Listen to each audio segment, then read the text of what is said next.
어르신 여러분, 안녕하세요. 오늘은 많은 분들이 고민하고 계신 검버섯에 대해 말씀드리려고 합니다. 거울을 볼 때마다 손등이나 얼굴에 생긴 갈색 반점 때문에 마음이 무거우셨던 적이 있으실 텐데요. 이런 검버섯이 나이가 들면서 자연스럽게 생기는 것이라고 포기하고 계시지는 않으신가요? 사실 많은 어르신들이 검버섯을 그냥 나이 탓으로 돌리며 방치하고 계십니다.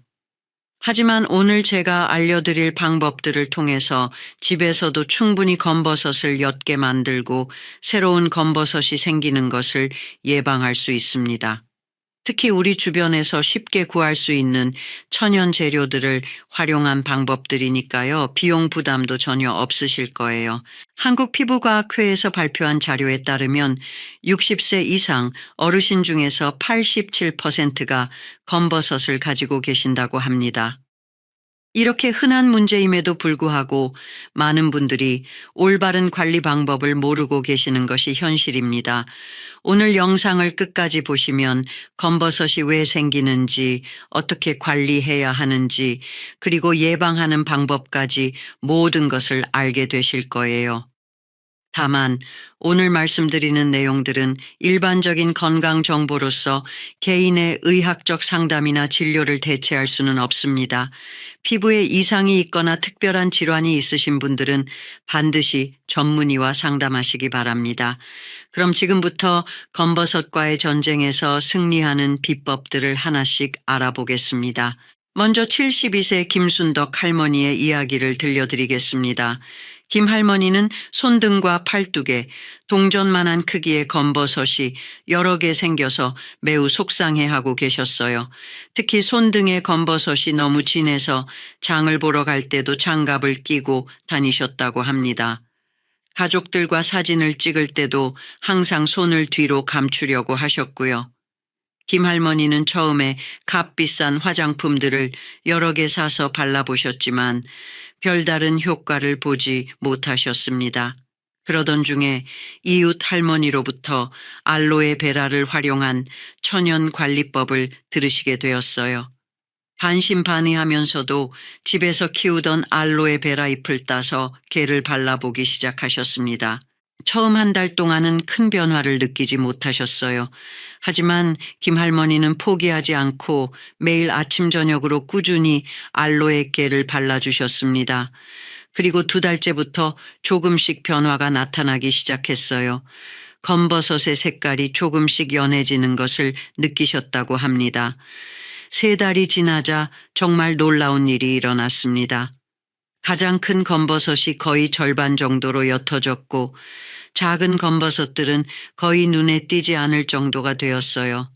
김 할머니는 이제 장갑 없이도 당당하게 손을 내밀 수 있게 되셨고 가족 사진을 찍을 때도 환하게 웃으시며 손을 자연스럽게 내놓으실 수 있게 되었습니다. 김 할머니가 사용한 방법은 정말 간단했습니다. 매일 아침 세안 후와 저녁 잠자리에 들기 전에 알로에 베라 잎을 잘라서 나오는 투명한 깨를 검버섯 부위에 발라주는 것이었어요. 알로에 베라에는 알로인과 알로에모딘이라는 성분이 들어있는데 이 성분들이 피부 재생을 돕고 멜라닌 색소 생성을 억제하는 효과가 있다고 알려져 있습니다. 더욱 놀라운 것은 김 할머니가 알로에 베라 관리와 함께 식단도 조절하셨다는 점입니다. 비타민C가 풍부한 키위와 귤을 매일 드시고 항산화 성분이 많은 녹차를 하루 3잔씩 마시셨어요. 이런 종합적인 관리를 통해서 단순히 검버섯만 옅어진 것이 아니라 전체적인 피부 톤도 맑아지고 탄력도 좋아지셨다고 합니다. 지금도 김 할머니는 꾸준히 알로에 베라 관리를 계속하고 계시고 새로운 검버섯이 생기지 않도록 자외선 차단에도 신경 쓰고 계십니다. 김 할머니처럼 꾸준함과 올바른 방법만 있다면 여러분도 충분히 검버섯을 개선하실 수 있습니다. 하지만 모든 분들이 김 할머니처럼 좋은 결과를 얻으시는 것은 아닙니다. 68세 박철수 할아버지의 경우를 보면 검버섯을 제대로 관리하지 않았을 때 어떤 문제가 생길 수 있는지 알 수 있어요. 박 할아버지는 얼굴과 손 등에 검버섯이 여러 개 생겼는데도 별로 신경 쓰지 않으셨습니다. 박 할아버지는 검버섯을 그냥 나이 반점이라고 생각하고 방치하셨어요. 자외선 차단제도 바르지 않으시고 모자나 긴 소매 옷도 잘 입지 않으셨습니다. 그러던 어느 날 얼굴의 검버섯 중 하나가 갑자기 크기가 커지고 모양이 불규칙하게 변하기 시작했어요. 처음에는 그냥 검버섯이 조금 커진 것이라고 생각하고 넘어가셨습니다. 하지만 몇 주가 지나면서 그 부위가 가렵고 따끔거리기 시작했어요. 가족들이 걱정해서 병원에 가보자고 했지만 박 할아버지는 대수롭지 않게 여기고 계속 미루셨습니다. 결국 몇 달 후에 그 부위에서 피가 나고 상처가 생기면서 참을 수 없을 정도가 되어서야 병원을 찾으셨어요. 의사 선생님의 진단 결과는 충격적이었습니다.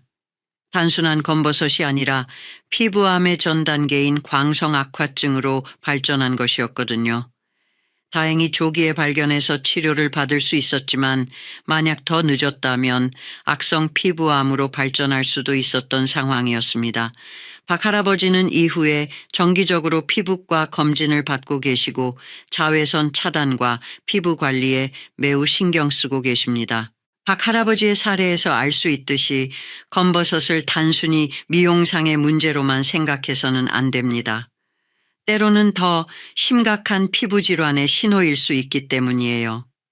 특히 검버섯의 크기나 모양, 색깔이 갑자기 변한다면 반드시 전문의와 상담을 받으셔야 합니다. 또한 박 할아버지처럼 자외선 차단을 소홀히 하면 기존의 검버섯이 더 진해지고 새로운 검버섯이 계속 생길 수 있습니다. 건강보험심사평가원의 통계에 따르면 피부암 환자 중에서 60세 이상이 차지하는 비율이 72%에 달한다고 합니다. 이는 오랜 기간 축적된 자외선 노출과 피부 노화가 주요 원인이라고 볼 수 있어요. 박 할아버지는 지금도 후회하고 계십니다. 만약 처음부터 검버섯 관리를 제대로 하고 정기검진을 받았다면 이런 일은 겪지 않았을 텐데 하고 말이에요. 여러분은 박 할아버지와 같은 실수를 하지 마시고 지금부터라도 올바른 검버섯 관리를 시작하시기 바랍니다. 검버섯 관리에서 가장 중요한 것은 조기 발견과 꾸준한 관리입니다. 매일 거울을 보실 때 자신의 피부 상태를 세심하게 관찰하시고 조금이라도 이상한 변화가 있다면 주저하지 마시고 전문의와 상담하세요. 이런 작은 관심과 노력이 여러분의 건강한 피부를 지키는 첫걸음이 됩니다. 이제 검버섯이 왜 생기는지, 우리 몸속에서는 어떤 변화가 일어나는지 자세히 알아보겠습니다. 검버섯은 의학적으로 지루각화증 또는 노인성 흑색점이라고 불립니다. 이름에서 알 수 있듯이 나이가 들면서 자연스럽게 나타나는 피부 변화 중 하나예요. 우리 피부에는 멜라닌이라는 색소를 만드는 멜라노사이트라는 세포가 있습니다. 젊을 때는 이 세포들이 고르게 분포되어 있고 멜라닌 생성도 균등하게 이루어져요. 하지만 나이가 들면서 오랜 기간 자외선에 노출되고 피부 세포의 재생 능력이 떨어지면서 멜라노사이트가 한 곳에 모여들게 됩니다. 이렇게 모여든 멜라노사이트들이 과도하게 멜라닌을 생성하면서 피부에 갈색이나 검은색 반점이 나타나는 것이 바로 검버섯입니다. 마치 오래된 벽지에 얼룩이 생기는 것과 비슷한 원리라고 생각하시면 이해하기 쉬우실 거예요. 검버섯이 주로 손등, 얼굴, 어깨 등 부위에 생기는 이유도 바로 이 때문입니다. 이런 부위들이 평생에 걸쳐 가장 많은 자외선에 노출되는 곳들이거든요. 세계보건기구에서 발표한 자료에 따르면 평생 받는 자외선의 80%가 18세 이전에 집중된다고 하는데 이때 받은 자외선 손상이 나이가 들어서 검버섯으로 나타나는 것입니다. 또한 검버섯 형성에는 활성산소도 큰 역할을 합니다. 우리 몸에서 자연스럽게 생성되는 활성산소는 세포를 손상시키고 노화를 촉진시켜요.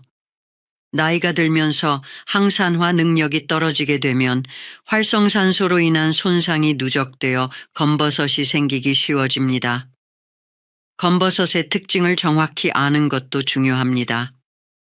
일반적인 검버섯은 경계가 뚜렷하고 표면이 약간 융기되어 있으며 색깔은 연한 갈색부터 진한 검은색까지 다양해요.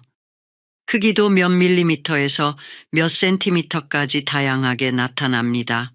하지만 주의해야 할 점은 모든 갈색 반점이 단순한 검버섯은 아니라는 것입니다. 악성 흑색종이나 기저세포암 같은 피부암도 처음에는 검버섯과 비슷하게 보일 수 있거든요. 따라서 갑자기 크기가 커지거나 색깔이 진해지거나 모양이 불규칙해지거나 가렵거나 아픈 증상이 있다면 반드시 전문의 진료를 받으시기 바랍니다. 국내 한 대학병원에서 실시한 연구에 따르면 검버섯으로 병원을 찾은 환자 중에서 약 3%가 실제로는 피부암이었다고 합니다. 이는 결코 무시할 수 없는 비율이에요. 따라서 검버섯 관리도 중요하지만 정확한 진단을 위한 전문의 상담도 함께 받으시는 것이 좋습니다. 그럼 이제 본격적으로 검버섯을 관리하고 예방하는 방법들을 알아보겠습니다. 첫 번째 해결책은 천연 재료를 활용한 홈케어 방법입니다. 앞서 김순덕 할머니 사례에서 보셨듯이 알로에베라는 검버섯 관리에 매우 효과적인 천연 재료예요. 알로에베라를 사용하는 방법은 정말 간단합니다. 먼저 알로에베라 잎을 깨끗이 씻어서 가시 부분을 제거하고 반으로 갈라주세요.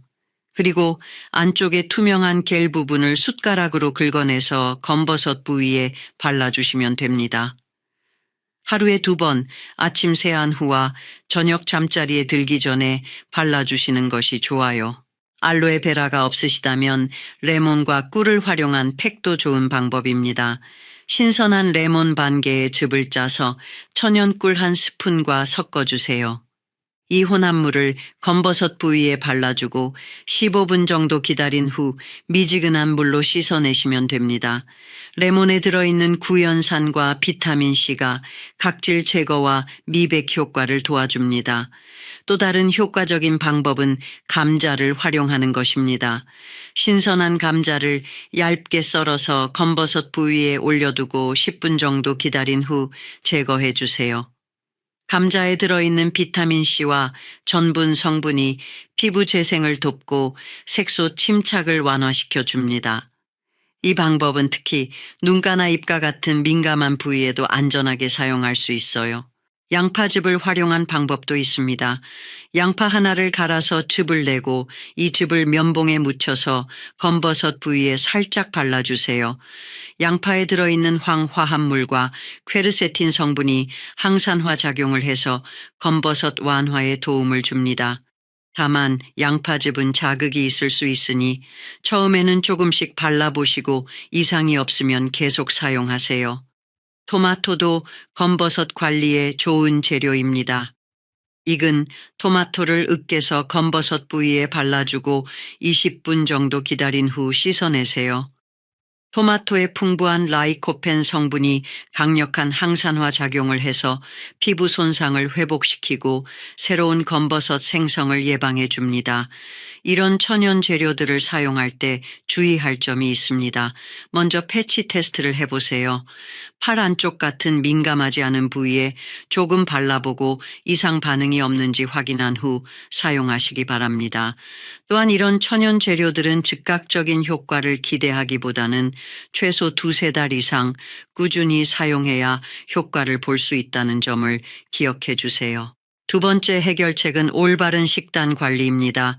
우리가 먹는 음식이 피부 건강에 미치는 영향은 생각보다 훨씬 큽니다. 특히 항산화 성분이 풍부한 음식들을 꾸준히 섭취하면 검버섯 예방과 개선에 큰 도움이 됩니다. 비타민C가 풍부한 과일들을 매일 드세요. 키위 1개에는 하루 필요한 비타민C의 100%가 들어있고 귤 2개 정도면 하루 권장량을 충족할 수 있어요. 딸기, 파인애플, 오렌지도 비타민C가 풍부한 과일들입니다. 이런 과일들을 하루에 두세 번 나누어서 드시면 체내 항산화 능력을 높일 수 있습니다. 녹차도 검버섯 관리에 매우 좋은 음료입니다. 녹차에 들어있는 카테킨 성분은 강력한 항산화 작용을 해서 활성산소로부터 피부를 보호해 줍니다. 하루에 3-4잔 정도의 녹차를 마시면 피부 건강뿐만 아니라 전체적인 건강 개선에도 도움이 됩니다. 다만 카페인에 민감하신 분들은 오후에는 드시지 않는 것이 좋아요. 베타카로틴이 풍부한 채소들도 꼭 드세요. 당근, 단호박, 고구마, 시금치 같은 주황색이나 짙은 녹색 채소들에는 베타카로틴이 풍부하게 들어있어요.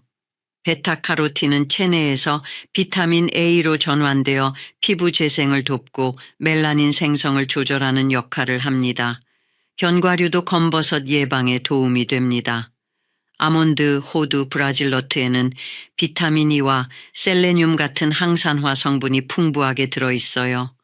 하루에 한 줌 정도의 견과류를 간식으로 드시면 피부 건강에 좋습니다. 다만 견과류는 칼로리가 높으니 적당량만 드시는 것이 중요해요. 콩류와 생선도 검버섯 관리에 도움이 되는 음식들입니다. 콩에 들어있는 이소플라본 성분은 피부 탄력을 유지하고 콜라겐 생성을 촉진시켜 줍니다.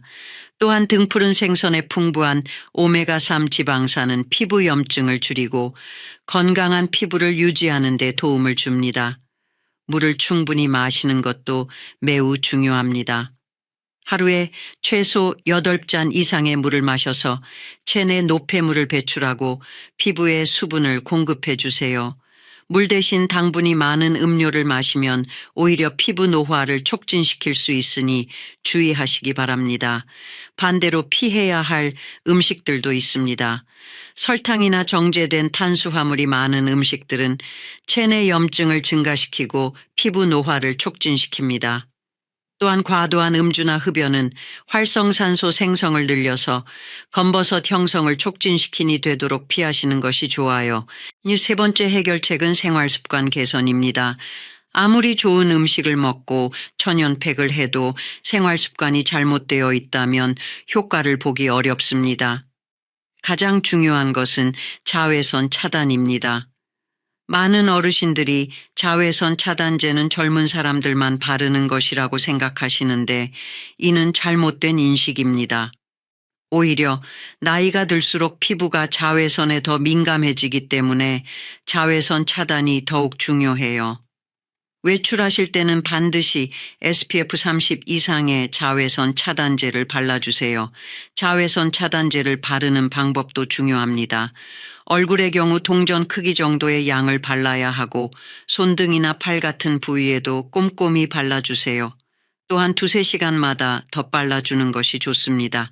흐린 날에도 자외선은 구름을 뚫고 들어오니까 날씨와 상관없이 매일 발라주시기 바랍니다.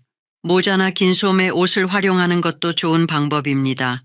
특히 오전 10시부터 오후 4시까지는 자외선이 가장 강한 시간대이니 이 시간에 외출하실 때는 더욱 주의하세요. 챙이 넓은 모자를 쓰시고 가능하다면 긴 소매 옷을 입어서 팔과 어깨 부위도 보호해 주세요. 규칙적인 각질 제거도 검버섯 관리에 도움이 됩니다. 일주일에 1-2번 정도 부드러운 스크럽제나 수건을 이용해서 각질을 제거해 주세요. 하지만 너무 세게 문지르면 오히려 피부에 자극을 줄 수 있으니 부드럽게 마사지하듯이 해주시는 것이 중요합니다. 충분한 수면도 피부 건강에 매우 중요합니다. 잠을 자는 동안 우리 몸에서는 성장 호르몬이 분비되면서 손상된 피부 세포를 재생시키고 복구하는 작업이 이루어져요. 하루에 최소 7시간 이상은 주무시려고 노력하세요. 스트레스 관리도 빼놓을 수 없는 부분입니다. 만성적인 스트레스는 호르몬 불균형을 일으켜서 피부 노화를 촉진시킵니다. 산책이나 독서, 음악 감상 같은 자신만의 스트레스 해소법을 찾아서 꾸준히 실천하시기 바랍니다. 정기적인 피부 관찰도 중요합니다. 매일 거울을 보실 때 자신의 피부 상태를 세심하게 관찰하시고 검버섯의 크기나 색깔, 모양의 변화가 있는지 체크해 보세요. 변화가 있다면 주저하지 마시고 피부과 전문의와 상담을 받으시기 바랍니다. 지금까지 말씀드린 세 가지 해결책을 정리해보면 천연 재료를 활용한 홈케어, 올바른 식단 관리, 그리고 생활 습관 개선입니다. 이 세 가지를 함께 실천하실 때 가장 좋은 효과를 보실 수 있어요. 만약 이 영상이 도움이 되셨다면 좋아요 버튼을 눌러주시고 구독도 해주세요. 여러분의 건강한 피부를 위한 더 많은 정보를 계속 전해드리겠습니다. 이제 계절별로 주의해야 할 점들과 약물 복용 시 유의사항에 대해 말씀드리겠습니다. 검버섯 관리는 계절에 따라 조금씩 다른 접근이 필요해요. 먼저 봄철에는 자외선 양이 급격히 증가하는 시기이므로 자외선 차단에 특별히 신경 써야 합니다. 봄에는 꽃가루나 미세먼지 때문에 피부가 예민해지기 쉬워요. 이런 외부 자극 물질들이 피부에 염증을 일으키면 검버섯이 더 진해질 수 있습니다. 외출 후에는 반드시 깨끗하게 세안하시고 순한 보습제를 발라서 피부 장벽을 강화해 주세요. 또한 봄철에는 신진대사가 활발해지므로 앞서 말씀드린 천연팩들의 효과도 더 좋게 나타날 수 있어요. 여름철에는 강한 자외선과 높은 온도, 습도 때문에 피부 관리가 가장 까다로운 시기입니다. 땀을 많이 흘리면 자외선 차단제가 쉽게 지워지므로 자주 덧발라 주셔야 해요. 또한 에어컨 사용으로 인한 피부 건조도 주의해야 합니다. 여름에는 수분 공급에 특히 신경 쓰시고 차가운 알로에 겔을 사용하면 피부 진정 효과까지 함께 얻을 수 있습니다. 가을철에는 급격한 온도 변화와 건조한 공기 때문에 피부가 민감해지기 쉬워요. 이 시기에는 보습에 중점을 두고 관리하시는 것이 좋습니다. 각질이 많이 생기는 시기이므로 부드러운 각질 제거를 일주일에 2번 정도 해주시면 검버섯 관리에 도움이 됩니다. 또한 가을에는 비타민이 풍부한 제철 과일들을 많이 드시는 것도 좋은 방법이에요. 겨울철에는 춥고 건조한 날씨 때문에 피부 장벽이 약해지기 쉽습니다. 실내 난방으로 인한 건조함도 피부에 좋지 않아요. 겨울에는 보습력이 높은 크림을 사용하시고 실내 습도를 적절히 유지해 주세요. 또한 겨울에도 자외선 차단은 필수입니다. 눈에 반사된 자외선도 피부에 영향을 줄 수 있거든요. 약물을 복용하고 계신 분들은 특별히 주의해야 할 점들이 있습니다. 일부 약물들은 광감작성 반응을 일으켜서 자외선에 더 민감하게 만들 수 있어요.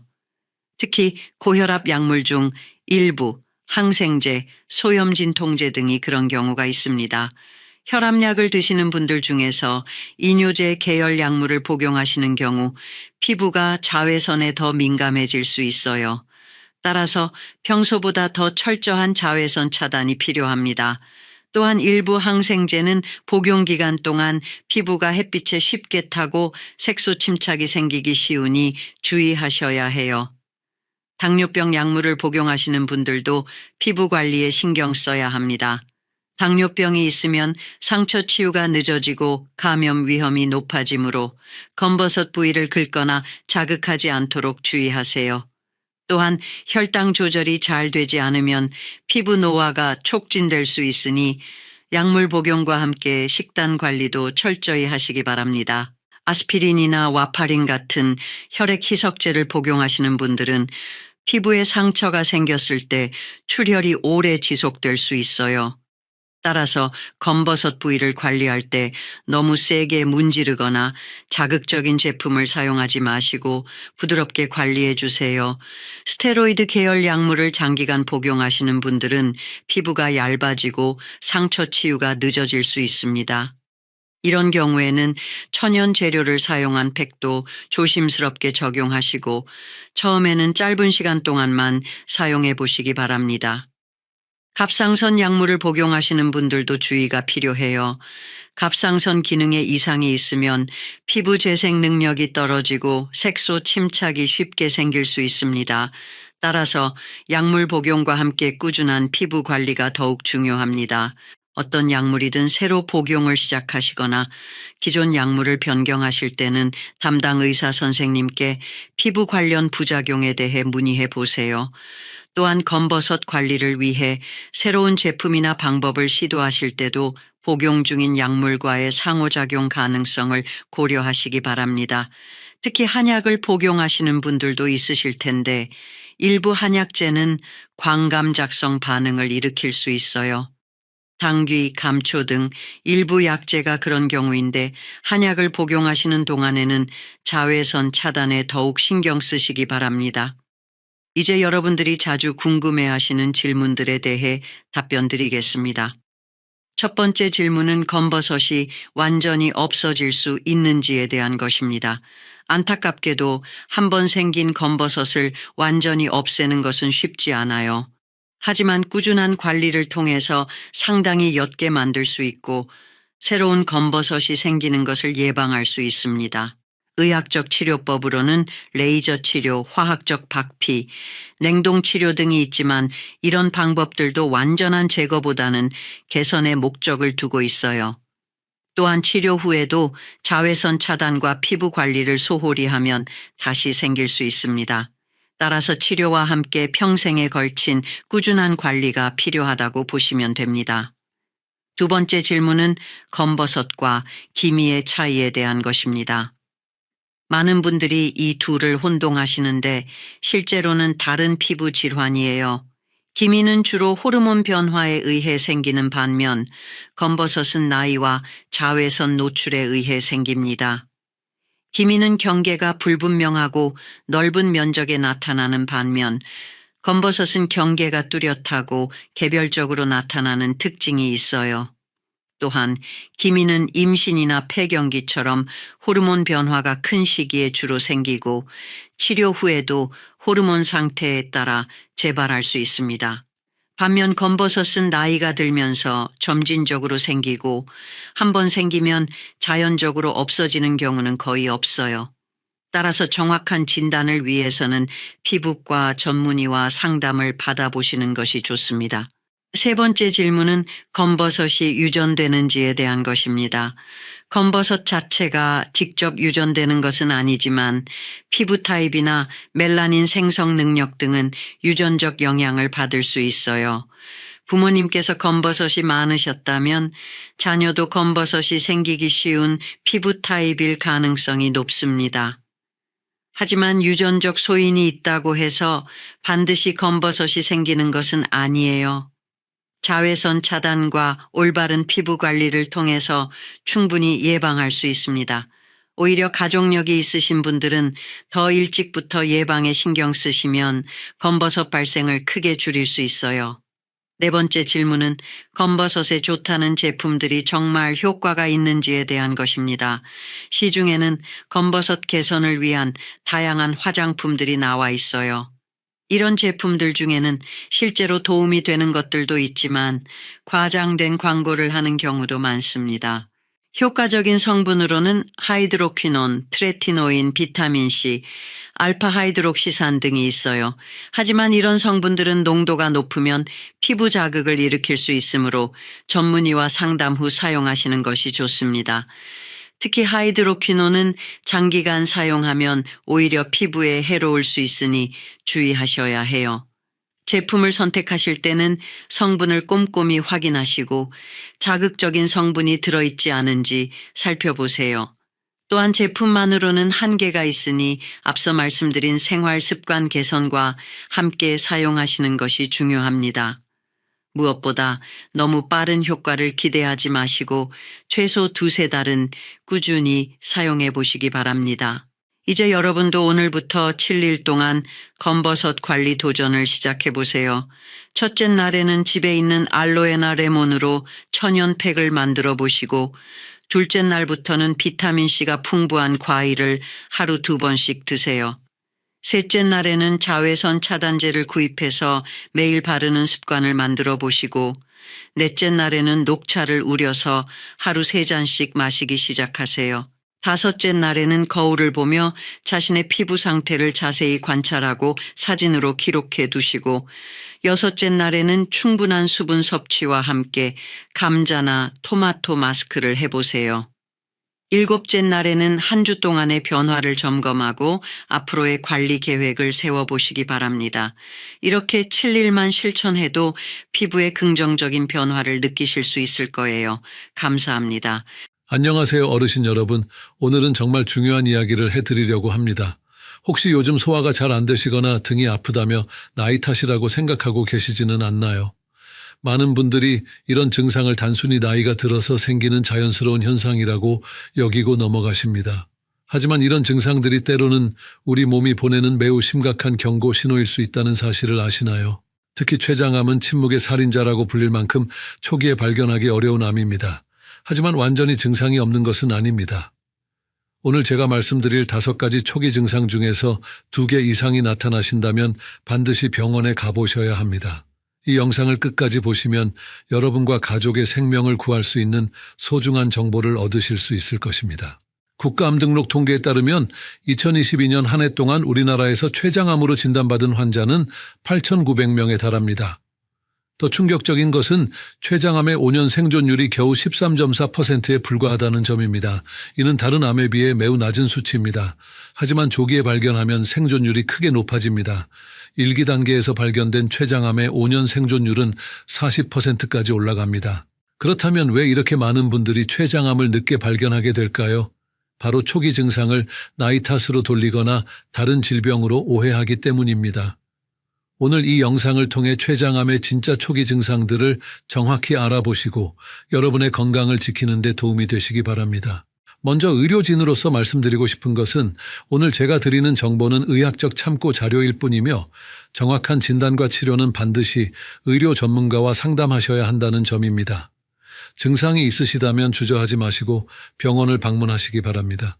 이제 실제 사례를 통해 췌장암이 얼마나 무서운 병인지 그리고 조기 발견이 얼마나 중요한지 말씀드리겠습니다. 경상도에 사시는 박모 할아버지는 올해 72세이십니다. 작년 가을부터 소화가 잘 안 되기 시작했습니다. 처음에는 나이가 들어서 그런가 보다 하고 대수롭지 않게 여겼습니다. 평소 건강하셨던 분이라 병원 가는 것을 꺼려 하셨거든요. 소화제를 사서 드시며 버티셨습니다. 하지만 시간이 지날수록 증상은 더 심해졌습니다. 식사 후에 명치 부근이 답답하고 무거운 느낌이 계속됐습니다. 특히 기름진 음식을 드시면 속이 더부룩하고 불편했습니다. 그런데도 단순히 나이가 들어서 소화력이 떨어진 것이라고만 생각했습니다. 주변 어르신들도 다 그런 증상이 있다고 하니까 자연스러운 노화 현상이라고 여겼던 것입니다. 몇 주가 더 지나자 새로운 증상이 나타났습니다. 등과 허리가 은근히 아프기 시작한 것입니다. 처음에는 농사일을 하다가 삐끗했나 싶어서 파스를 붙이고 참았습니다. 하지만 이 통증은 일반적인 근육통과는 달랐습니다. 누워있을 때도 아프고 특히 밤에 더 심해졌습니다. 진통제를 먹어도 잘 듣지 않았습니다. 그러던 어느 날 아침 박 할아버지는 거울을 보다가 깜짝 놀랐습니다. 눈의 흰자위가 노랗게 변해 있었던 것입니다. 소변 색깔도 평소보다 훨씬 진했습니다. 이제야 뭔가 심각하다는 것을 느끼셨습니다. 가족들의 권유로 급하게 병원에 갔습니다. 검사 결과는 충격적이었습니다. 췌장암 3기였습니다. 이미 주변 장기로 전이가 시작된 상태였습니다. 의사 선생님은 만약 처음 소화불량 증상이 나타났을 때 병원에 왔다면 1기에서 발견할 수 있었을 것이라고 말씀하셨습니다. 하지만 이미 늦었습니다.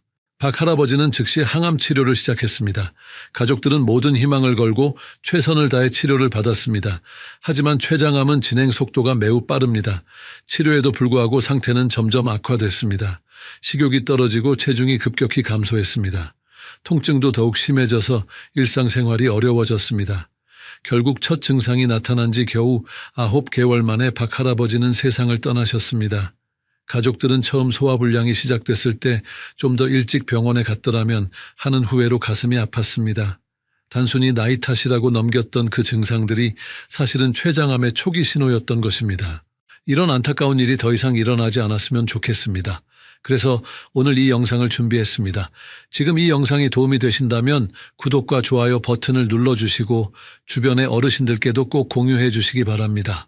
하지만 반대로 조기에 발견해서 성공적으로 치료받으신 분의 사례도 있습니다.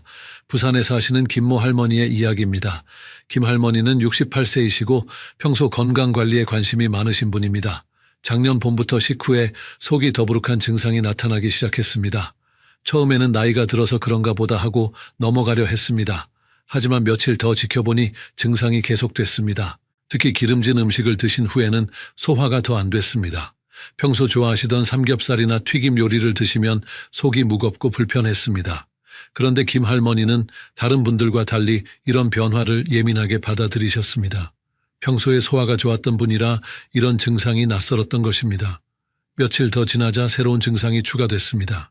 왼쪽 옆구리와 등 쪽으로 은근한 통증이 시작된 것입니다.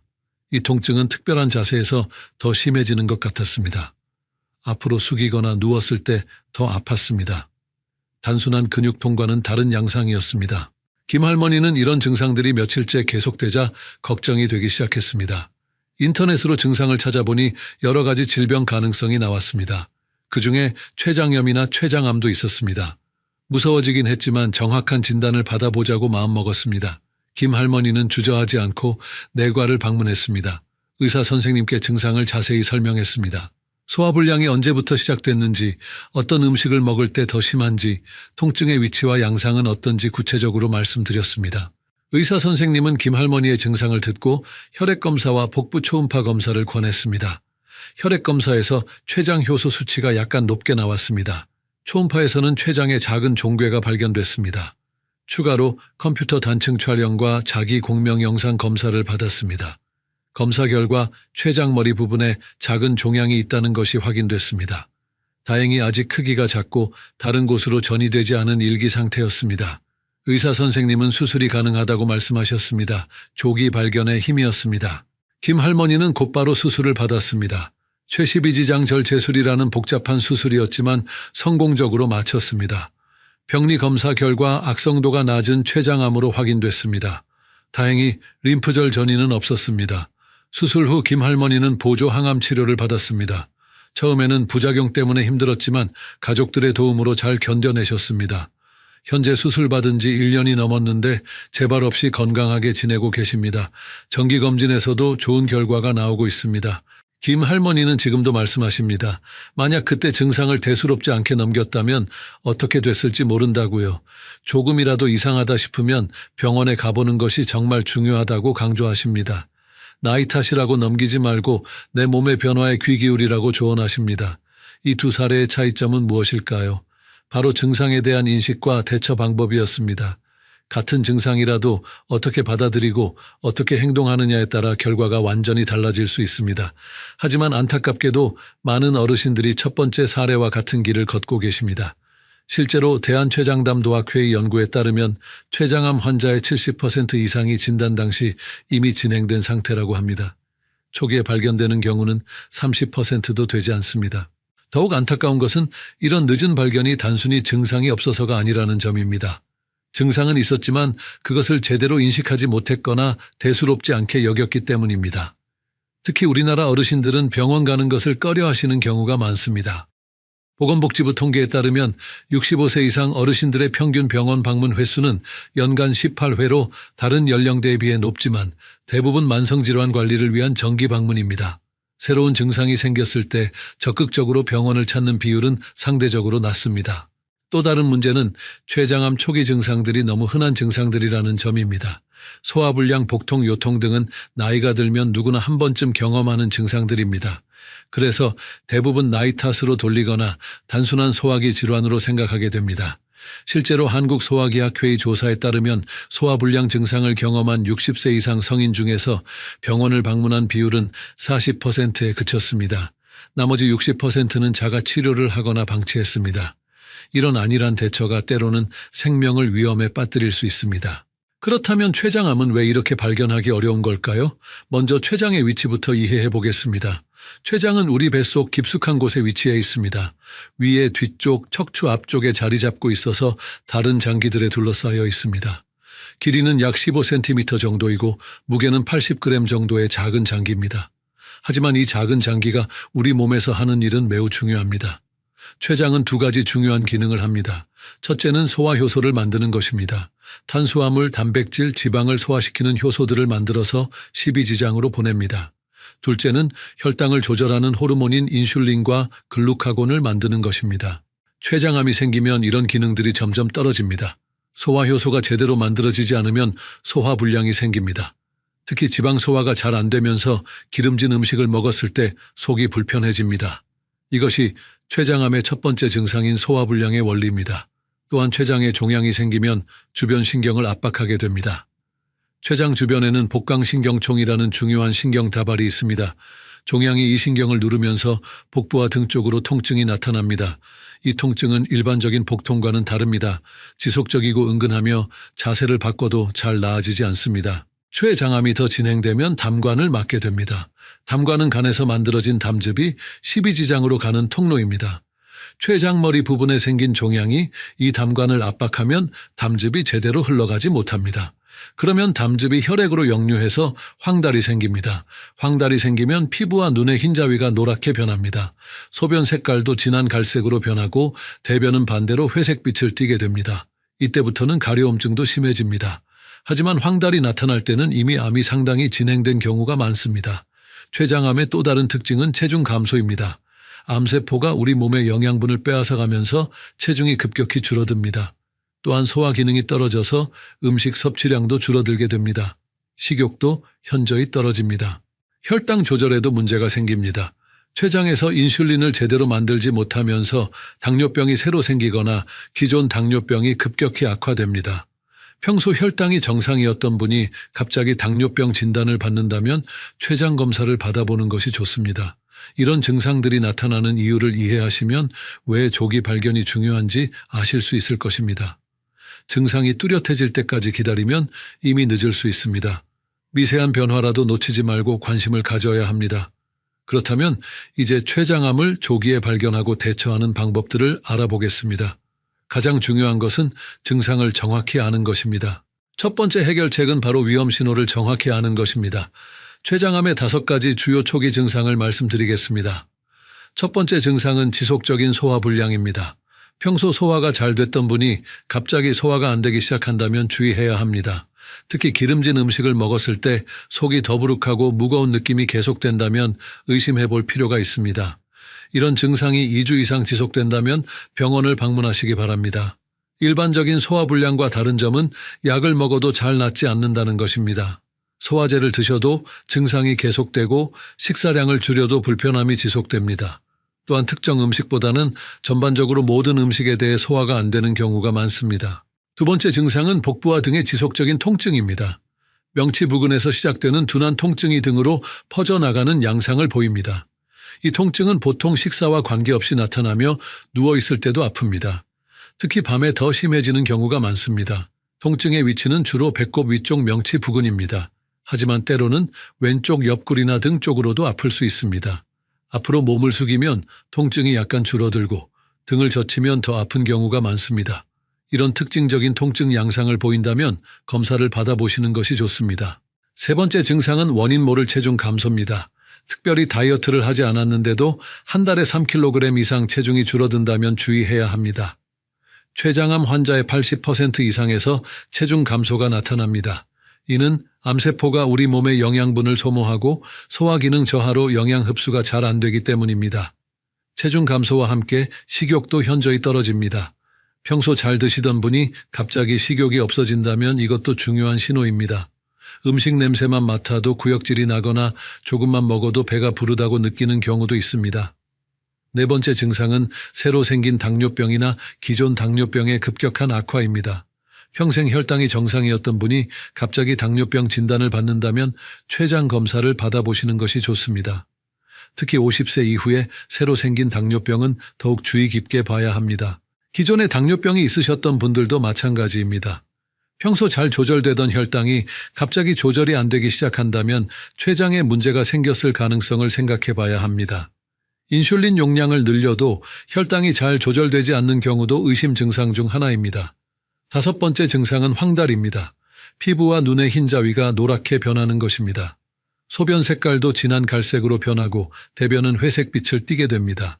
몸 전체에 가려움증도 생깁니다. 하지만 황달은 비교적 늦게 나타나는 증상이므로 이 증상이 나타나기 전에 발견하는 것이 중요합니다. 이 5가지 증상 중에서 2개 이상이 동시에 나타난다면 반드시 병원을 방문하셔야 합니다. 특히 소화불량과 복부 통증이 함께 나타나거나 체중 감소와 함께 다른 증상이 동반된다면 더욱 주의해야 합니다. 2번째 해결책은 정기적인 건강검진과 적절한 검사를 받는 것입니다. 췌장암은 일반적인 건강검진으로는 발견하기 어렵습니다. 기본 건강검진에 포함된 복부 초음파만으로는 췌장을 완전히 관찰하기 어렵기 때문입니다. 췌장은 위치가 깊숙하고 위나 대장의 가스 때문에 잘 보이지 않는 경우가 많습니다. 따라서 위험 요인이 있거나 의심 증상이 있다면 전문적인 검사를 받아야 합니다. 가장 기본적인 검사는 혈액 검사입니다. 췌장 효소인 아밀라아제와 리파아제 수치를 확인합니다. 또한 종양 표지자인 CA-9라는 수치도 측정합니다. 이 수치가 높으면 췌장암을 의심해 볼 수 있습니다. 하지만 종양 표지자가 정상이라고 해서 췌장암이 아닌 것은 아닙니다. 초기 췌장암에서는 종양 표지자가 정상인 경우도 많습니다. 따라서 증상이 있다면 영상검사를 받아보는 것이 좋습니다. 가장 중요한 검사는 컴퓨터 단층 촬영입니다. 조영제를 사용한 복부 CT를 찍으면 췌장의 모양과 종양의 유무를 확인할 수 있습니다. 자기 공명 영상 검사도 도움이 됩니다. 특히 담관의 상태를 자세히 볼 수 있어서 유용합니다. 더 정확한 진단을 위해서는 내시경 초음파 검사를 받을 수도 있습니다. 이 검사는 내시경을 통해 12지장까지 들어가서 췌장을 가까이서 관찰하는 방법입니다. 작은 종양도 발견할 수 있어서 조기 진단에 매우 유용합니다. 만약 종양이 발견되면 조직 검사를 통해 정확한 진단을 받아야 합니다. 내시경 초음파를 하면서 동시에 세침 생검을 할 수 있습니다. 바늘을 이용해서 종양 조직을 조금 채취해서 현미경으로 검사하는 것입니다. 정기적인 검사가 중요한 이유는 췌장암이 매우 빠르게 진행되기 때문입니다. 1기에서 2기로 진행되는데 겨우 몇 개월밖에 걸리지 않습니다. 따라서 위험 요인이 있는 분들은 연에 한 번 정도는 전문적인 췌장 검사를 받아보시는 것이 좋습니다. 특히 가족력이 있거나 50세 이후에 당뇨병이 새로 생긴 분, 만성 췌장염이 있는 분, 흡연을 오래 하신 분들은 더욱 주의 깊게 검사를 받으셔야 합니다. 또한 헬리코박터 파일로리 감염이 있거나 비만한 분들도 위험도가 높습니다. 검사를 받을 때는 반드시 전문 의료진과 상담하시기 바랍니다. 증상을 정확히 설명하고 가족력이나 과거 병력도 자세히 말씀해 주세요. 이런 정보들이 정확한 진단에 매우 중요합니다. 3번째 해결책은 생활습관 개선을 통한 예방입니다. 췌장암을 완전히 예방할 수 있는 방법은 없지만 위험도를 줄일 수 있는 방법들은 있습니다. 가장 중요한 것은 금연입니다. 흡연은 췌장암의 가장 확실한 위험 요인 중 하나입니다. 흡연자는 비흡연자에 비해 췌장암 발생 위험이 2배에서 3배까지 높아집니다. 흡연이 췌장암을 일으키는 이유는 담배 속의 발암물질들이 혈액을 통해 췌장에 도달하기 때문입니다. 이 물질들이 췌장세포의 DNA를 손상시켜서 암을 유발합니다. 따라서 지금이라도 금연을 시작하시는 것이 중요합니다. 금연 후 5년이 지나면 췌장암 위험도가 상당히 줄어듭니다. 금연이 어려우시다면 금연 클리닉을 이용해 보시기 바랍니다. 전국 보건소에서 무료로 금연 상담과 치료를 받을 수 있습니다. 니코틴 패치나 금연 보조제도 도움이 됩니다. 가족들의 도움과 격려도 매우 중요합니다. 2번째로 중요한 것은 적절한 체중 관리입니다. 비만은 췌장암의 위험 요인 중 하나입니다. 체질량 지수가 30 이상인 비만한 분들은 정상 체중인 분들에 비해 췌장암 위험이 20% 정도 높습니다. 따라서 적절한 체중을 유지하는 것이 중요합니다. 체중 관리를 위해서는 균형 잡힌 식단과 규칙적인 운동이 필요합니다. 하루에 30분 이상 걷기나 가벼운 운동을 하시는 것이 좋습니다. 무리한 운동보다는 꾸준히 할 수 있는 운동을 선택하시기 바랍니다. 식습관도 매우 중요합니다. 기름진 음식과 가공육을 많이 드시면 췌장암 위험이 높아집니다. 반대로 신선한 채소와 과일을 많이 드시면 위험도가 줄어듭니다. 특히 브로콜리, 양배추, 시금치 같은 녹색 채소들이 도움이 됩니다. 음주도 절제하셔야 합니다. 과도한 음주는 만성 췌장염을 일으킬 수 있고 이는 췌장암의 위험 요인이 됩니다. 남성의 경우 하루에 소주 1잔, 여성의 경우 반잔 정도가 적당한 음주량입니다. 가능하면 금주하시는 것이 가장 좋습니다. 당뇨병이 있으신 분들은 혈당을 잘 조절하시는 것이 중요합니다. 혈당이 잘 조절되지 않으면 췌장에 지속적인 부담을 주게 됩니다. 정기적으로 병원을 방문해서 혈당 검사를 받고 의사 선생님의 지시에 따라 약물 치료를 받으시기 바랍니다. 스트레스 관리도 중요합니다. 만성적인 스트레스는 우리 몸의 면역 기능을 떨어뜨려서 암 발생 위험을 높일 수 있습니다. 충분한 수면을 취하고 취미 활동을 즐기며 가족이나 친구들과 좋은 시간을 보내시기 바랍니다. 정기적인 건강검진도 빼놓을 수 없습니다. 년에 한 번 이상은 기본 건강검진을 받으시고 위험 요인이 있다면 전문적인 췌장 검사도 받아보시기 바랍니다. 조기 발견이 생존율을 크게 높일 수 있습니다. 이런 생활 습관들을 지키시면 췌장암뿐만 아니라 다른 질병들도 예방할 수 있습니다. 건강한 생활 습관은 전반적인 건강 상태를 개선시켜 줍니다. 지금부터라도 차근차근 실천해 나가시기 바랍니다. 계절별로 주의해야 할 사항들도 있습니다. 특히 겨울철에는 활동량이 줄어들면서 체중이 증가하기 쉽습니다. 실내에서도 할 수 있는 간단한 운동을 꾸준히 하시는 것이 좋습니다. 스트레칭이나 제자리 걷기 같은 운동도 도움이 됩니다. 여름철에는 더위 때문에 식욕이 떨어질 수 있습니다. 하지만 영양 부족이 되지 않도록 균형 잡힌 식사를 하시는 것이 중요합니다. 차가운 음식만 드시지 마시고 따뜻한 음식도 적절히 드시기 바랍니다. 봄과 가을은 건강 관리하기 좋은 계절입니다. 날씨가 좋을 때 야외 활동을 늘리시고 신선한 제철 과일과 채소를 많이 드시기 바랍니다. 이런 작은 실천들이 모여서 큰 건강 효과를 가져옵니다. 약물 복용에 대해서도 말씀드리겠습니다. 평소 복용하고 계신 약물들이 있으시다면 정기적으로 의사와 상의하셔야 합니다. 일부 약물들은 오래 복용하면 췌장에 부담을 줄 수 있습니다. 특히 당뇨병 약물을 복용하고 계신 분들은 더욱 주의해야 합니다. 약물의 종류와 용량을 임의로 바꾸지 마시고 반드시 의사와 상의하시기 바랍니다.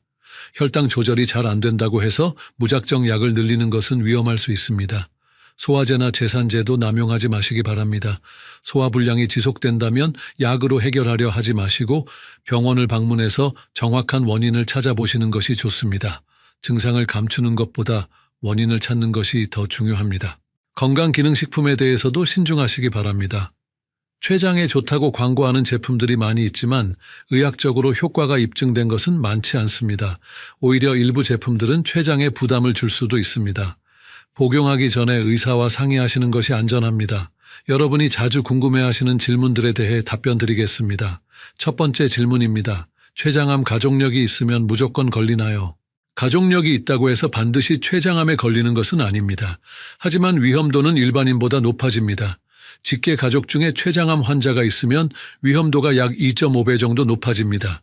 2명 이상이 있으면 더욱 높아집니다. 하지만 걱정만 하고 계실 필요는 없습니다. 정기적인 검사를 통해 조기 발견할 수 있다면 충분히 치료 가능합니다. 가족력이 있으신 분들은 40세부터는 년에 한 번씩 전문적인 검사를 받아보시는 것을 권합니다. 또한 생활습관 관리가 더욱 중요합니다. 금연, 절주, 적절한 체중 유지, 규칙적인 운동 등을 통해 위험도를 상당히 줄일 수 있습니다. 유전적인 요인은 바꿀 수 없지만 환경적인 요인은 우리가 조절할 수 있습니다. 두 번째 질문입니다. 췌장암 검사는 어디서 받을 수 있나요? 가장 기본적인 검사는 내과에서 받을 수 있습니다. 혈액 검사와 복부 초음파 정도는 일반 내과에서도 가능합니다. 하지만 더 정밀한 검사를 위해서는 대학병원이나 종합병원의 소화기내과를 방문하시는 것이 좋습니다. 컴퓨터 단층 촬영이나 자기공명 영상 검사는 영상의학과에서 받을 수 있습니다. 내시경 초음파 검사는 소화기내과에서 시행합니다. 검사 결과에 따라 필요하면 외과나 혈액 종양내과로 연결됩니다. 검사 비용이 걱정되신다면 건강보험 적용 여부를 확인해 보시기 바랍니다. 의사가 의학적으로 필요하다고 판단하면 대부분의 검사가 건강보험 적용을 받습니다. 본인 부담금은 검사 종류에 따라 다르지만 그리 부담스럽지 않은 수준입니다. 세 번째 질문입니다. 췌장암 수술 후 생활은 어떻게 달라지나요? 췌장 수술은 매우 복잡한 수술이지만 최근에는 수술 기법이 많이 발전했습니다. 수술 후 회복 기간은 개인차가 있지만 보통 한 달에서 2달 정도 걸립니다. 처음에는 소화 기능이 떨어져서 소량씩 자주 드셔야 합니다. 수술로 췌장의 일부를 제거하면 소화효소와 인슐린 분비에 영향을 받을 수 있습니다. 따라서 소화효소제를 복용해야 할 수도 있고 당뇨병이 새로 생기거나 악화될 수도 있습니다. 하지만 적절한 치료를 받으면 일상생활에 큰 문제는 없습니다. 식사는 소량씩 자주 하시는 것이 좋습니다. 기름진 음식은 피하시고 단백질과 비타민이 풍부한 음식을 드시기 바랍니다.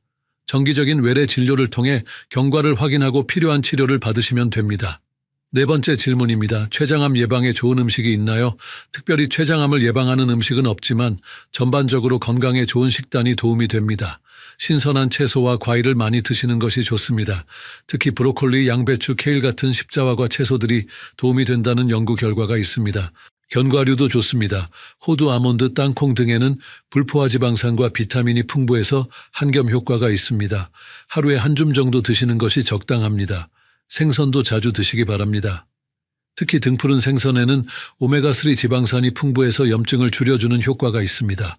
일주일에 2-3번 정도 드시면 좋습니다. 반대로 피해야 할 음식들도 있습니다. 가공육, 튀긴 음식, 과도한 당분이 들어간 음식은 줄이시는 것이 좋습니다. 술과 담배는 가능하면 끊으시기 바랍니다. 오늘 말씀드린 내용들을 정리해 보겠습니다. 췌장암은 조기 발견이 매우 중요한 질병입니다.